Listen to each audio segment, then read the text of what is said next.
여름이 돼서 더운 날씨가 될 것 같은데요. 성도님들이 영육간에 이렇게 강건하시기를 기도합니다. 어, 그동안 계속해서 영으로 사는 삶에 대해서 듣고 있는데요. 그것이 알고 싶다. 영으로 사는 삶 쉽나 어렵나? 오늘 말씀의 제목입니다. 자꾸 영으로 살라고 하는데 이게 도대체 되는 건지 아무리 생각해봐도 잘 안 되는 것 같고 왜 나만 안 되는가 이런 생각이 들 수도 있고요. 우리가 이와 같은 부분들 실제적으로 또 현실적인 부분들 좀 살펴보면서 어떻게 영으로 살 수 있게 되는지 살펴보도록 하겠습니다. 성경에 보면 이제 출애굽기를 통해서 이스라엘 백성들이 애굽에 살다가 가나안으로 이동시키는 하나님의 인도하심을 보게 되는데요. 영으로 사는 삶은 애굽의 삶일까요? 가나안의 삶일까요? 가나안의 삶이 맞습니까? 그러면 애굽과 가나안 중에서 어디의 삶이 쉬울 것 같으세요? 애굽에서 사는 게 쉬워요? 가나안에서 사는 게 쉬워요? 예? 가나안이라고 해야 될 것 같은데 왠지 애굽이 또 쉬운 것 같기도 하고 이게 오늘 제목하고 좀 비슷한 질문인 것 같습니다. 우리는 애굽에서의 삶이 정말 고달프고 힘들었기 때문에 그 고통 소리를 하나님 들으시고 백성들을 하나님께서 애굽에서 인도하셔서 가나안 땅으로 인도하시잖아요. 근데 이스라엘 백성들도 중간에 가다가 자꾸 애굽 땅으로 돌아가고 싶은 이런 욕구들을 자주 표현하게 됩니다. 그 애굽 땅이 어떤 땅이길래 그럴까요? 우리 신명기 11장 10절에 있는 말씀 한번 읽어보도록 하겠습니다. 시작. 네가 들어가 차지하려 하는 땅은 네가 나온 애굽 땅과 같지 아니하니 거기서는 너희가 파종한 후에 발로 물대기를 채소밭에 댐과 같이 하였거니와. 네. 애굽 땅은 우리 성도님들 잘 아시다시피 이 나일강을 통해서 나일강이 주기적으로 범람하게 되고 그 범람함으로 인해서 그 땅이 매우 비옥한 땅이 되었습니다. 그래서 심지어서 이 나일강 주변에서는 이모작이 아니라 삼모작도 가능한 이런 비옥한 땅이에요. 예. 안정적인 식량 생산을 보장할 뿐만 아니라 이 정확한 범람 예측을 하기 위해서 이 천문학과 달력 같은 이 학문도 발전이 되었고요. 그래서 1년을 365일로 이렇게 정해서 만든 태양력을 만든 게 벌써 5,000년 전입니다. 이집트는 나일강을 통해서 다른 지역과 물자나 문화를 교류해서 번성하고요. 게다가 서쪽으로는 광활한 사막이고 북쪽과 동쪽은 바다가 둘러싸여서 이 외세 침략으로부터도 비교적으로 안전한 환경까지 갖춰졌습니다. 평화롭고 여유로웠기 때문에 이 이집트 사람들은 사후 세계를 믿었고요. 영원 불멸을 사상을 가지게 돼서 이제 뭐 피라미드도 만들고 뭐죠? 미라 뭐 이런 거 만들어 가지고 영원히 죽지 않을 것처럼 이렇게 생각하는 정말 뭐 염려할 게 없고 걱정할 것이 없으니까 이제 사후 세계에 죽은 다음에는 어떻게 될까 이거 고민하면서 그렇게 사는 세상 이것이 애굽 땅입니다. 그래서 이스라엘 백성들이 광야에 가서 이거 고생하고 맨날 사막만 보고 어쩌다 이제 오아시스 만나면 그때 이제 물을 먹거나 아니면 또 불평하다가 또 하나님 바위에서 막 물을 내셔가지고 물을 먹기도 하고 이렇게 했는데 이런 과정들을 거치면서 이스라엘 백성들은 이런 생각들을 가끔 해요. 우리가 애굽에 있을 때에는 값없이 생선과 오이와 참외와 부추와 파와 마늘들을 먹은 것이 생각나거늘. 어떻단 얘기예요? 지금은 이거 못 먹는다는 거죠. 이게 자꾸 다시 애굽 땅이 생각나면서 거기 있었을 때가 더 좋았던 것 같은데. 지난번에 김강수 선생님 질문하셨나요? 내가 너무 빨리 구원받았나? 이런 생각을 가끔 하죠.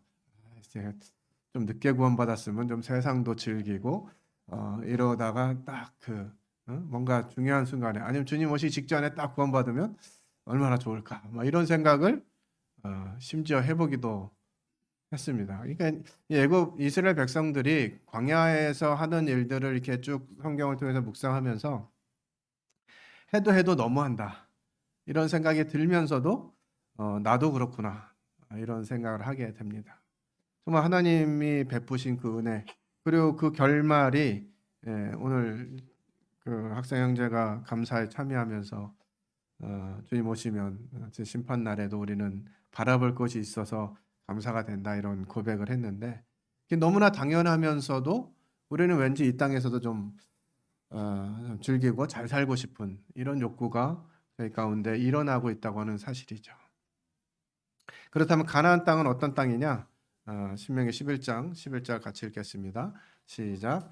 너희가 건너가서 차지할 땅은 산과 골짜기가 있어서 하늘에서 내리는 비를 흡수하는 땅이요. 예.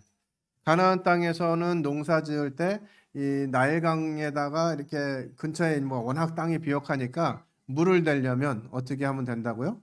발로 그냥 그어가지고 물 이쪽으로 오면 되겠다 그래가지고 발로 그냥 대충 물 통로만 만들어주면 그 나일강으로부터 범람한 물들이 자기 밭에 와가지고 그냥 땅 짓고 헤엄치기죠. 그냥 그렇게만 해도 열매가 얻어지는 그런 땅이었단 말이죠. 그런데 가나안 땅은 어떤 땅이냐? 산과 골짜기가 있어요. 이스라엘 산 어떤 모양이죠?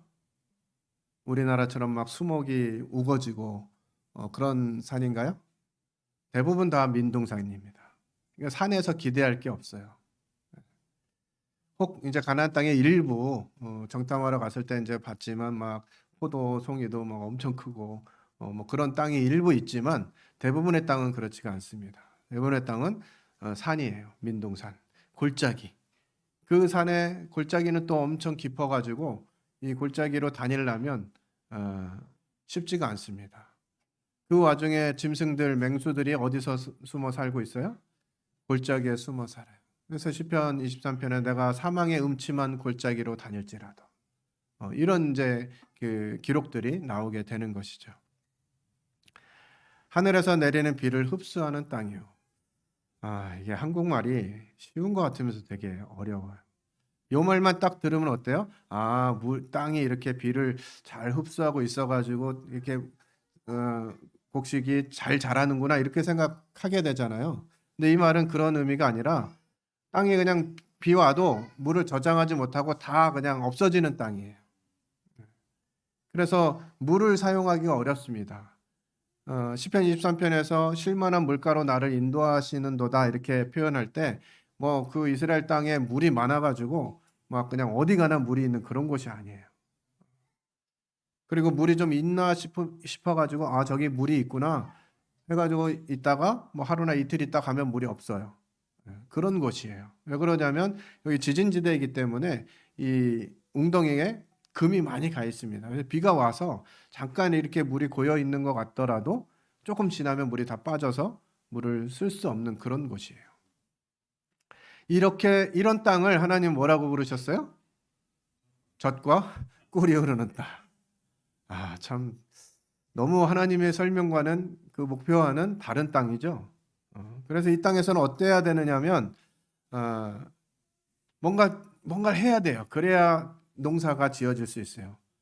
근데 그게 간단한 게 아니라 내가 오늘 너에게 명하는 내 명령을 너희가 만일 청정하고 너희 하나님 여호와를 사랑하여 마음을 다하고 뜻을 다해서 섬기면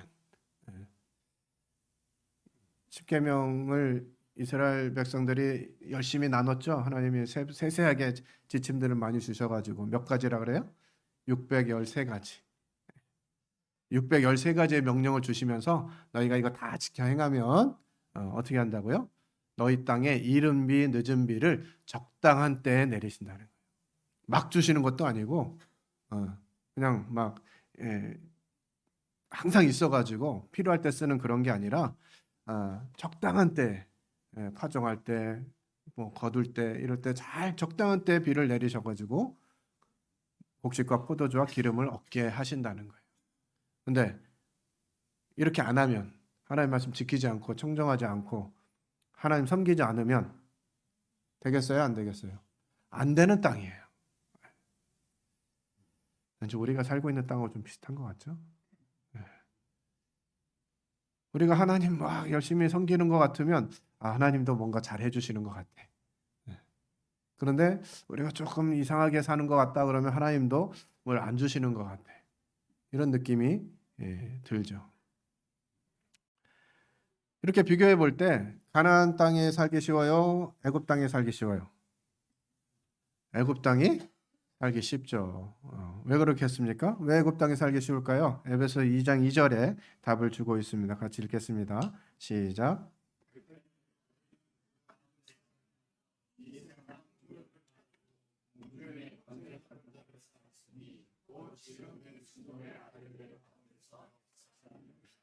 예, 이 세상이 사단이 권세 잡은 그런 땅입니다. 그래서 육을 가지고 살기에는 이 땅은 너무나 좋은 땅이에요. 육으로 사는 이 애굽의 삶은 어렵지 않습니다. 육의 본성은요, 애굽에 사는 것을 즐거워해요. 로마서 7장 5절 같이 읽겠습니다. 시작. 우리가 육신에 있을 때에는 율법으로 말미암는 죄의 종역이 우리 주체 중에 역사하여 우리로 사망을 위하여 열매를 맺게 하였더니, 네. 영으로 살기 전에 하나님의 은혜로 영이 되기 전에는 그냥 육으로 있었기 때문에 죄의 정력이 우리 중에서 역사했어요. 자연스럽게 그냥 육의 열매를 맺게 했던 것입니다. 사단은 세상에 자기가 다스리는 이 세상의 사람들을 살아가는 방식을 만들어 두셨어요. 사단께서 우리가 살기 좋도록 만들어 주셨어요. 어떻게? 내 마음대로 살면은 아주 좋은 세상으로 만들어 두셨다고요. 그래서 우리가 세상 사람들과 동일하게 살아가면 이 세상 사는 게 어렵지 않아요. 자, 이것을 다시 적용해 보면 세상이 살기 쉽습니까? 교회가 살기 쉽습니까? 네? 교회에 오면 눈치 봐야 될 게 많아. 왜 이렇게 챙겨야 될 것도 많고 해야 될 것도 많고. 네. 근데 세상에서는 눈치 안 보잖아요. 그죠? 그냥 뭐 마음 편히 살아도 되잖아요. 이 육의 본성은 영의 본성을 떠나서 사는 것은 너무너무 쉽습니다. 그래서 우리가 영이 되었지만 이 육의 본성이 여전히 자리를 잡고 있기 때문에 우리가 이 영으로 사는 것이 왠지 어렵게만 느껴지는 것이에요. 그러면 우리가 어떻게 이 영의 본성을 따라 살 수 있는지 이런 부분들을 좀 살펴보겠습니다. 레위기 11장 9절에서 10절 같이 읽겠습니다. 시작. 물에 있는 모든 것 중에서 너희가 먹을 만한 것은 이것이니 강과 바다와 다른 물에 있는 모든 것 중에서 지느러미와 비늘 있는 것은 너희가 먹되 물에서 움직이는 모든 것과 물에서 사는 모든 것 곧 강과 바다에 있는 것으로서 지느러미와 비늘 없는 모든 것은 너희에게 가증한 것이라. 네. 레위기 11장에 이제 먹을 수 있는 것과 먹을 수 없는 것에 대해서 쭉 말씀하시는데 뭐 짐승 중에서 이제 쪽이 갈라지고 뭐 되새김질하는 거 이런 말씀들은 많이 들었죠. 우리가 구별돼야 된다. 그리고 하나님 말씀 계속 묵상해야 된다. 뭐 이런 부분들 많이 들었는데 그 다음에 이제 기록된 물에 있는 것 중에서 먹을 수 있는 것과 먹지 못하는 것을 설명해주고 있어요. 어떤 거 먹으라고요? 지느러미가 있고 비늘이 있는 것은 먹어도 된다. 뭐는 먹지 마라? 지느러미가 없고 비늘이 없는 것은 먹지 마라. 이건 가증한 것이다. 이렇게 성경에 기록하고 있습니다. 자, 지느러미가 있고 비늘이 있는 물고기들은 이런 종류들이에요. 대부분 물고기들이 지느러미가 있죠. 근데 지느러미만 있고 비늘이 없는 그런 고기들도 있죠. 비늘은 있는데 지느러미가 없는 고기는 있나요? 잘 없는 것 같으네요. 네, 그렇습니다. 어쨌든 이게 지느러미가 있고 비늘이 있는 이것들을 먹으라고 하셨고 이런 것들 문어나 메기 이런 것들 이제 먹지 말라는 거죠.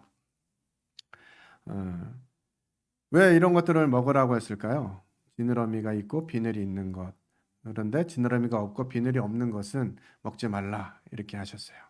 자, 지느러미가 있는 물고기가 헤엄치는 모습을 뭐 TV를 통해서 보기도 하고 실제로 우리가 사는 곳에서 보기도 하죠.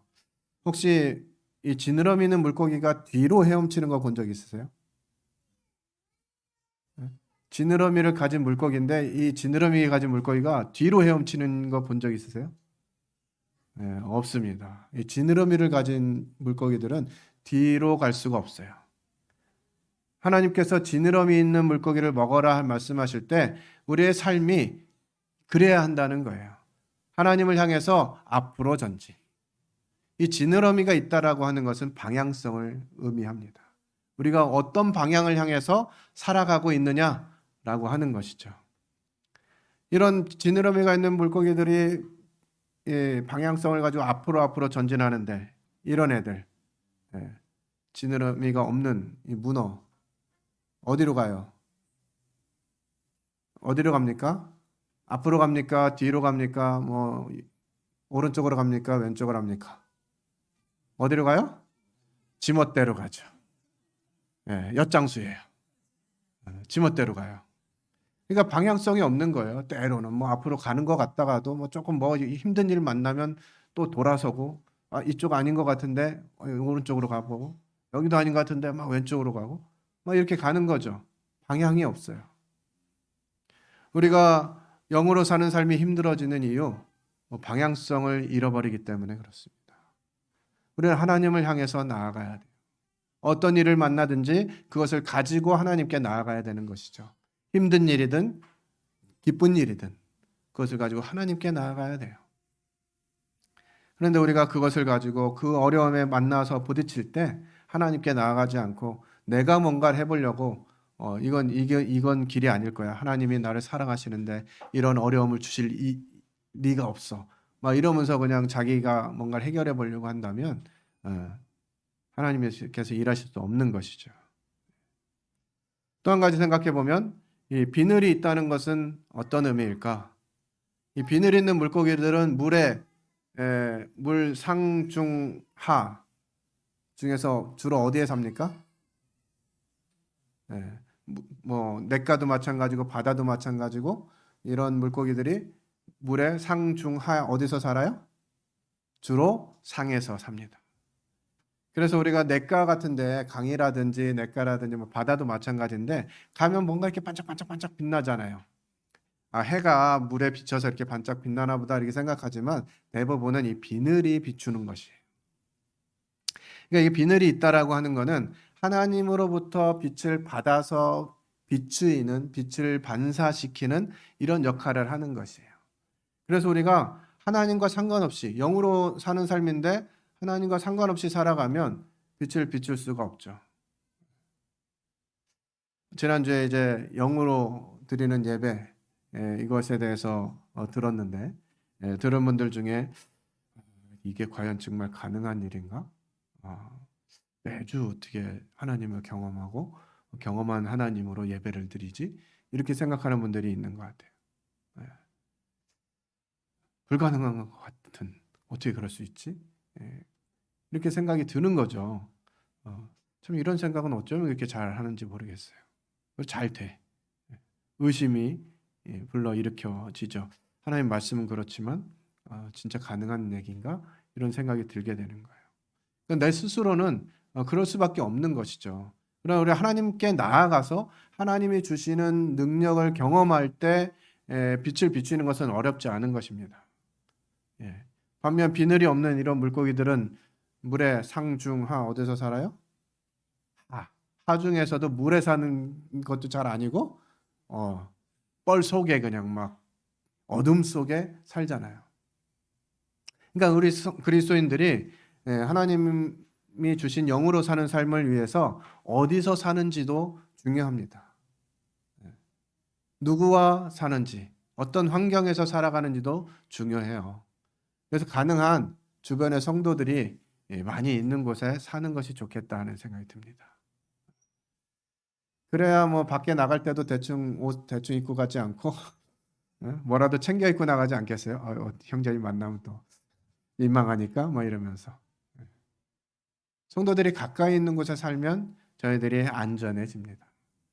이 물고기, 이 비늘이 있고 지느러미가 있는 물고기들은 대부분 어떻게 무리를 짓고 살죠? 떼로 다닙니다. 그런데 이런 메기라든지 문어라든지 이런 애들은 어떻게 살아요? 지 혼자 살아요. 지 혼자 살면서 어디서 살아? 어두운 데서 산다는 것이죠. 그러니까 우리가 하나님을 기대하고 영으로 사는 삶을 살려고 마음 먹으면서 어두운 데 살면 안 돼요. 혼자 살면 안 돼요. 그러면 우리는 영으로 사는데 실패할 수밖에 없습니다.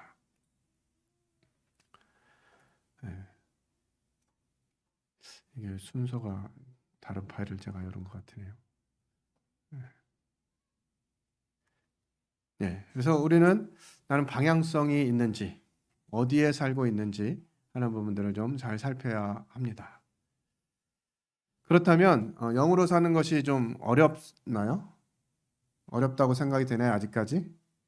말씀을 하나 읽어보겠습니다. 로마서 8장 13절 같이 읽겠습니다. 시작. 너희가 육신대로 살면 반드시 죽을 것이로되 영으로서 몸의 행실을 죽이면 살리니. 네. 영과 육이 항상 싸우게 돼요. 그러면 누가 이겨요? 영이 이겨요? 육이 이겨요? 경험상으로는 육이 이기는데 정답은 뭐겠어요? 영이 이긴다. 이렇게 말해야 될 것 같은 왠지. 그런데 많이 먹이는 것이 이깁니다. 영을 먹이면 영이 이기고요. 육을 먹이면 육이 이겨요. 성경은 이것을 우리에게 가르쳐주고 있죠. 영으로 사는 게 뭐냐? 요한복음 17장 3절 같이 읽겠습니다. 시작. 영생은 곧 유일하신 참 하나님과 그가 보내신 자 예수 그리스도를 아는 것이다. 영생, 우리 계속 말씀 들었죠? 하나님의 생명입니다. 그렇기 때문에 이 하나님의 생명으로 살아가는 것이 뭐냐? 하나님과 그가 보내신 자 예수 그리스도를 아는 것이에요. 영으로 살려고 할 때 뭐를 알아야 되느냐? 하나님을 알아야 된다는 거예요. 예수 그리스도 그분을 알아야 된다는 거예요. 그러기 위해서 우리는 뭘 해요? 하나님의 말씀을 가까이 하는 것이죠. 그리고 성도들과 함께 이 하나님의 말씀을 나누는 것입니다. 그렇게 할 때 하나님이 누구신지 어떤 분이신지 예수 그리스도 그분이 어떤 분이신지를 알게 되는 것이죠. 그래서 우리가 사는 거 별거 아닌 것 같습니다. 성경 우리에게 이렇게 설명해 주고 있어요. 같이 읽겠습니다. 시작. 살리는 것은 영이니 육은 무익하니라. 내가 너희에게 이른 말은 영이요 생명이라. 하나님께서 우리에게 주시는 말씀이 영이고 생명이라는 것이에요. 그래서 우리가 다른 데서 뭔가를 먹고 그걸로 내 삶을 지탱하려고 하거나 살아가려고 애쓰면 영으로 사는 삶을 살기가 어려워지는 것이죠. 하나님께서 우리에게 주시는 말이 영이에요. 그래서 영이 된 우리가 영으로 살기 위해서는 하나님의 말씀이 반드시 필요하죠. 그래서 지금 성경을 계속 읽어가자. 또 교회 폐허도 말씀으로 성장하는 교회라고 정한 것이에요. 괜히 말씀 읽으면 뭐 시간도 없는데 어떻게 이걸 잘할 수 있을까 이렇게 생각되는 게 아니죠. 성경 읽는 것이 지난주에 좀 위기가 왔습니다.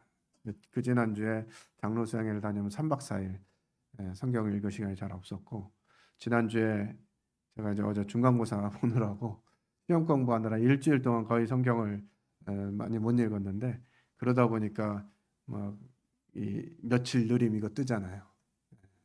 그게 막 10일 느림 막 이렇게까지 돼 있더라고요. 그래서 그거 이제 만회하느라고 좀 굉장히 애를 썼는데 그렇게 돼요. 우리가 그냥 다른 일 때문에 바쁘고 다른 데 관심이 생기기 시작하면 하나님 말씀을 대하는 것이 좀 어려워지는 것 같습니다. 그래서 이 말씀이 우리에게 없으면 어떤 현상들을 보게 되느냐? 이 말씀을 경험하게 되는 것이죠. 갈라디아서 5장 17절 같이 읽겠습니다. 시작. 육체의 소욕은 성령을 거스리고 성령의 소욕은 육체를 거스리나니 이 둘이 서로 대적함으로 너의 원하는 것을 하지 못하게 하려 함이니. 우리는 뭐를 따라 살고 싶어요? 영을 따라 살고 싶은 거죠. 그런데 영은 뭘 거스린다고요? 육을 거스려요. 또 육은 영을 거스립니다. 그래서 이 둘이 서로 싸워가지고 우리가 원하는 영으로 사는 삶을 살지 못하게 한다는 거예요. 그래서 우리는 어떻게 해야 된다?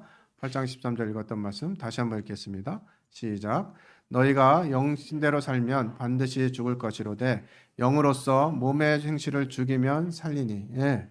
이래서 제가 이제 많이 먹이면 이긴다 하는 것이에요. 영이신 하나님의 말씀 이것을 계속 먹게 되면 육을 거스리게 됩니다. 근데 이것을 안타까운 것은 영을 안 먹으면 어떻게 돼요? 육도 안 먹어 이러면 좋겠죠. 영은 안 먹지만 육도 안 먹어 이러면 얼마나 좋겠어요. 그러나 우리가 영을 먹지 않게 되면 어떻게 돼요? 육을 따라 살게 되는 자연적인 이치를 우리가 가지고 있다는 거예요. 이게 육의 본성입니다. 그래서 영으로서 몸의 행실을 죽여야 된다는 거예요. 어떻게 영의 행실로 몸을 죽여요? 우리가 경건한 삶을 살아가게 될 때 그때는 언젠지 한번 생각해 보세요. 주일날 아침부터 집에 갈 때까지 죄질 생각 들어요, 안 들어요? 거의 잘 안 들죠? 언제부터 들기 시작해요? 예배당 나가면서부터. 그러니까 이것이 이제 영으로 육을 죽이는 것이에요. 영으로 몸의 행실을 죽이는 것이 이런 의미입니다.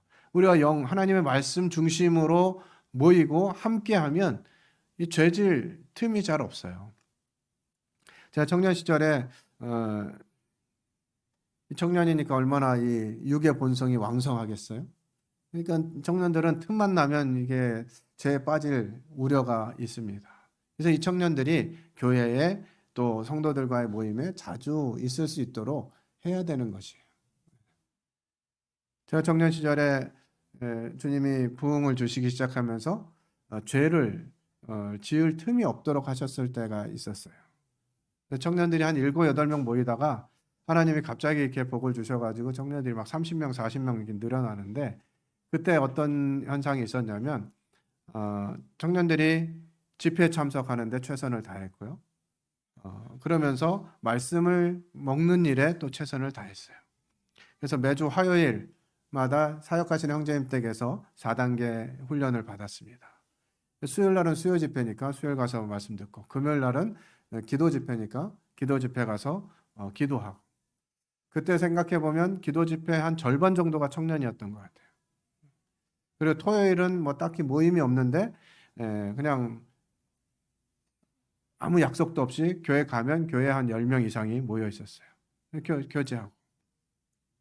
청년들이 무슨 돈이 있어요? 그러니까 이제 주변에 사는 성도님들께 전화해가지고 형제님 우리 여기 청년들 8명 있는데요. 밥 좀 주세요. 그래가지고 밥 먹으러 가고 교제하고. 주일날은 아침부터 주일학교 있고 뭐 오후까지 청년회 하고 청년회 뒤풀이를 또 항상 하고 이렇게 하니까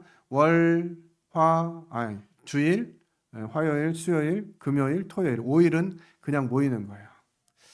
그래서 그런 과정 가운데 있다가 청년들 가운데 교제되기를 우리가 언제까지 어른들이 주는 것만 받아먹냐. 우리끼리 말씀을 좀 공부해보자. 이래가지고 청년들 한 7, 8명 정도가 매주 월요일 날 성역 공부를 시작했습니다. 그러니까 월, 화, 수, 금, 토, 일 이렇게 이제 청년들이 만나서 교제하는 거예요. 목요일 날 하루 빠지니까 어때요? 아싸, 요 날 죄져야 되겠다. 이렇게 돼요. 그래서 이 목요일을 뭘로 했냐면 목요일은 친교의 날로 정하자. 이래가지고 또 청년들이 모여가지고 뭐 자취하는 형제나 자매들이 있으면 그 집 찾아가가지고 같이 라면 끓여 먹고 교제하고 이렇게 하면서 일주일 내내 그냥 성도들과 함께 있는 것이에요. 예. 죄질 틈이 있겠어요, 없겠어요? 잘 없어요. 생각이 안 나요. 내일 형제 만나야 되는데, 내일 성경 공부해야 되는데, 내일 기도 집회인데, 뭐 이렇게 되면서 죄질 틈이 없어지는 것이에요.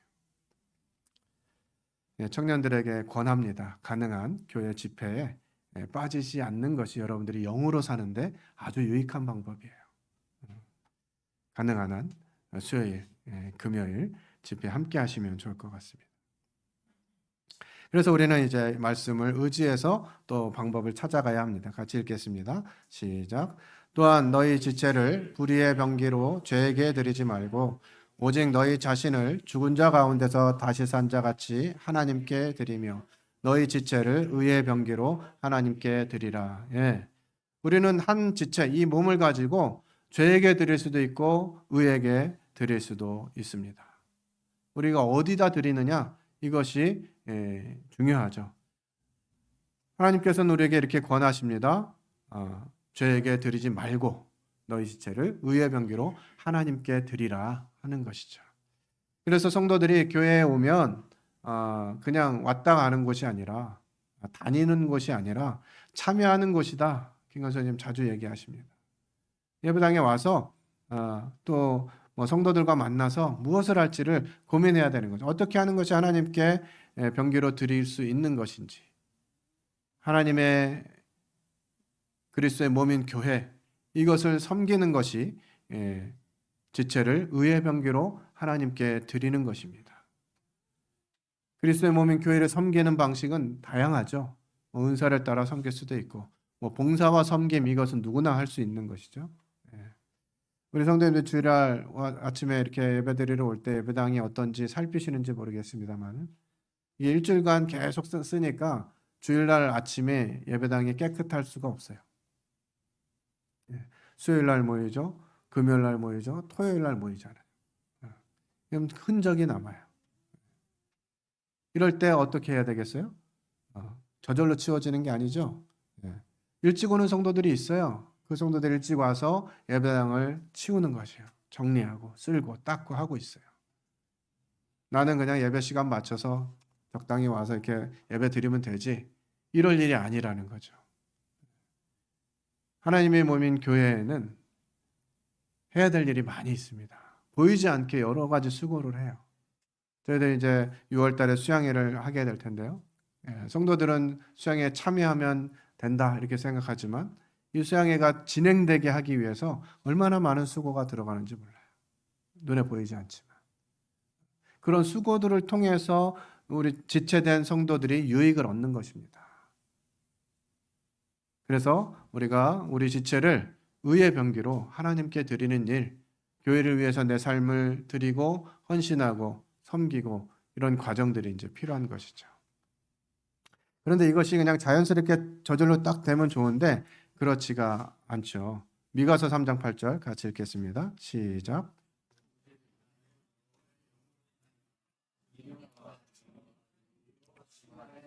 네, 이게 그냥 저절로 딱 되면 좋겠는데 저절로 되진 않아요. 그래서 이게 필요합니다. 하나님의 영으로 말미암아서 능력과 정의와 용기로 충만해지는 게 필요해요.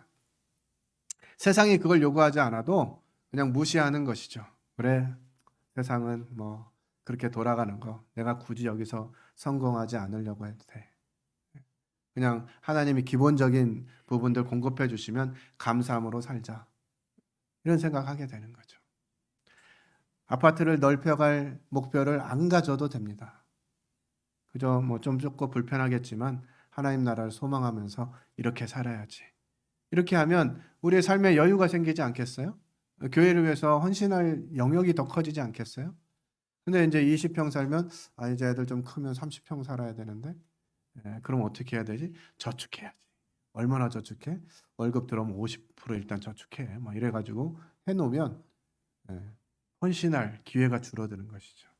세상에서 뭔가 기준을 갖추고 그것에 따라 살려고 하다 보면 하나님을 위해서 살기가 어려워지는 것이에요. 그래서 때로는 우리가 포기하는 것이 필요합니다. 세상에서 잘 되는 거 그냥 좀 포기하자. 그래, 주님을 위해서 살다 보면 주님이 은혜를 주셔가지고 그 은혜에 따라서 살아가게 되는 거, 이거는 뭐 너무나 감사한 일이죠. 그러나 내가 목표를 거기다 두고 세상에서 뭔가 되어보려고, 세상에서 뭔가 갖춰보려고 하는 거기에 마음을 두게 되면 영으로 사는 것이 쉽지 않아지더라고요. 제 경험을 통해서도 보면. 그래서 하나님이 주시는 이 영으로 말미암아서 능력과 정의와 용기로 충만해져야 돼요. 그거 별거 아니야, 이렇게 하는 거. 이런 능력을 덧입어서 영으로 살아갈 수가 있게 됩니다. 또 우리에게 주시는 권면인데요. 디모데후서 2장 22절 같이 읽겠습니다. 시작. 또한 너는 청년의 정욕을 피하고 주를 깨끗한 마음으로 부르는 자들과 함께 의와 믿음과 사랑과 화평을 따르라. 예. 예. 주의 성도들과 하나님의 자녀들과 함께 하는 거, 또 함께 하면서 무엇을 해요? 의와 믿음과 사랑과 화평을 따르라는 거예요. 영으로 사는 삶, 영의 본성을 따르라고 하는 것입니다. 이렇게 할 때 우리가 영으로 살아가게 되는 것이죠. 그 전제 조건 뭐예요? 주를 깨끗한 마음으로 부르는 자들과 함께 하라는 것입니다. 성도들과 가능한 한 자주 만나시면 좋아요. 오늘 아침에 교회 오면서 길 건너에 가나안 교회, 가나안 성도가 많아지면 안 되는데 가나안 교회는 잘 되고 있는 것 같아요. 현수막이 붙어 있는데 매일 드리는 새벽 기도, 매일 드리는 저녁 기도. 이 현수막이 엄청 크게 붙어 있더라고요. 그런 거죠. 우리가 정말 매일, 저희 아들이 질문을 해요. 우리 교회는 왜 새벽 기도 안 해요? 우리 왜 새벽 기도 안 합니까? 예. 새벽에 일어나서 기도하시는 분들도 계신 줄로 압니다. 예. 답을 못했습니다. 왜 새벽 기도를 안 하고 있을까? 교파에서 하는 거라서 안 하는 건가?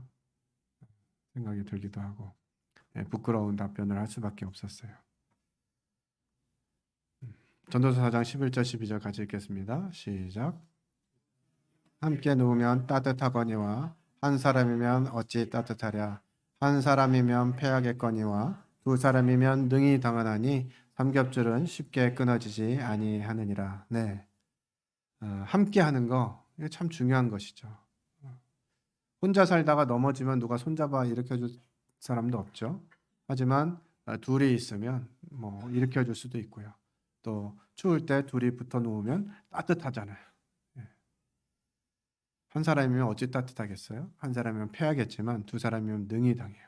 삼겹줄은 쉽게 끊어지지 않는다. 성도들이 함께하면 함께할수록 더 힘이 생긴다라고 하는 것이죠.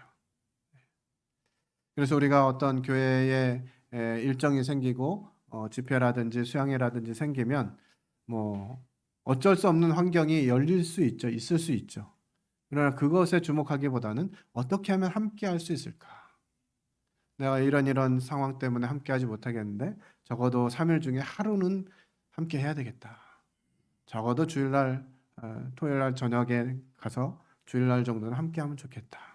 이런 마음으로 계속 함께하려고 애쓰는 이런 과정들이 필요하다는 것이에요. 함께하면 힘이 생깁니다. 함께하면 일이 생겨요. 함께하면 하나님이 일하기 시작합니다. 그러면 우리가 생각하는 그 정도의 일이 아니라 하나님 크기의 일이 되는 것이에요. 초대교회 성도들은 뭐 우리랑 별반 다른 사람들이었을까요? 우리랑 비슷한 사람들이었어요. 힘없고 겁 많고 가진 것도 별로 없고 그런 사람들이었잖아요. 근데 하나님이 주신 영, 그 영으로 살아가기 시작할 때 놀라운 일들이 벌어지기 시작합니다. 오늘날도 그럴 수 있으리라고 생각합니다. 몇몇 가정과 하나님 말씀을 공부하면서 이것을 우리 가운데 이루시기를 기도하자고 간절히 기도한 시간들이 있었습니다. 하나님이 이 일들이 이루실 것이라고 확신이 들어요. 베드로전서 4장 8절입니다. 같이 읽겠습니다. 시작. 무엇보다도 뜨겁게 서로 사랑할지니 사랑은 허다한 죄를 덮느니라. 예. 가끔은 뭐 지내다 보면 우리 마음에 안 드는 이런 장면이 보이기도 하죠. 연약함을 가진 성도들도 있고. 예. 우리 집에서는 누가 가장 연약합니까? 예? 누가 제일 속을 썩여요? 부모님들 자녀들 키우다 보면 속상한 일들이 많죠. 근데 어떻게 견뎌냅니까? 뭘로? 살아가니까. 어떻게 해요? 내가 낳은 자식인데. 내 자식이 가족이고. 어떻게 해요? 그 연약함이 있지만 사랑으로 섬기는 거예요. 그러면 때가 되면 자기 역할을 하는 거죠. 마찬가지로 교회도 그렇다고 생각이 됩니다. 무엇보다 뜨겁게 서로 사랑하는 것. 이것이 교회의 연약함을 가리워가는 주된 요소일 것 같아요. 사랑하는 군포 중부교회 성도님들이 이와 같이 하나님이 우리를 부르신, 특별히 영이 되게 하신 이 사실, 그리고 영으로 살 수 있다라고 하는 하나님의 말씀, 하나님이 주신 영의 능력으로 담대함을 얻어서 영으로 살려고 하는 우리의 지체를 육체에 드리지 않고 의의 변개로 하나님께 드리는, 또 영의 행실로 육체를 죽이는 이런 삶들이 계속 되어지기를 원하고요. 그러려면 어떻게 해야 된다? 하여튼 자주 모여야 된다. 함께 해야 된다. 나 혼자 떨어져서는 살 수 없다. 그래야 방향성을 가지고 무리를 이루고 갈 수 있잖아요. 작은 물고기들이 떼를 지어서 다니면요, 고래도 저게 큰 물고기인 줄 알고 가까이 못 간다고 해요. 1대1로 싸우면 뭐 게임이 안 되겠지만 우리가 떼로 다니면요 무서울 게 없습니다. 그래서 서로 사랑하고 성도를 사랑함으로 우리의 연약함이 가리워지고 하나님께 영으로 드려지는 이런 삶이 되기를 바랍니다. 기도하고 마치겠습니다. 아버지 하나님, 하나님의 생명인 이 영을 저에게 주셨다고 하는 이 사실이 저희가 받아들이기 참 어려운 사실입니다. 하지만 이것들을 살아내고 경험하게 될 때 하나님이 분명하게 주셨다고 하는 사실들을 경험하게 될 것입니다. 사랑하는 군포 중부교회 성도들이 온전히 하나님을 의지하고 하나님이 주신 영으로 말미암아 담대함을 얻게 하셔서 함께하고 함께 사랑하며 뜨겁게 피차 사랑함으로 영으로 사는 삶이 이루어지기를 간구를 드립니다.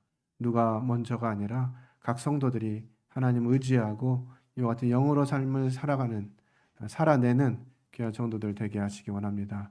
무엇보다 저희가 서로 뜨겁게 피차 사랑함으로 이 연약함이 이겨지고 죄가 덮어지는 이런 역사들이 저희 교회 가운데 일어나기를 간구를 드립니다. 하나님 놀라우신 은혜에 감사를 드릴 때 살아계신 하나님 아들 예수 그리스도의 이름으로 기도했습니다. 아멘.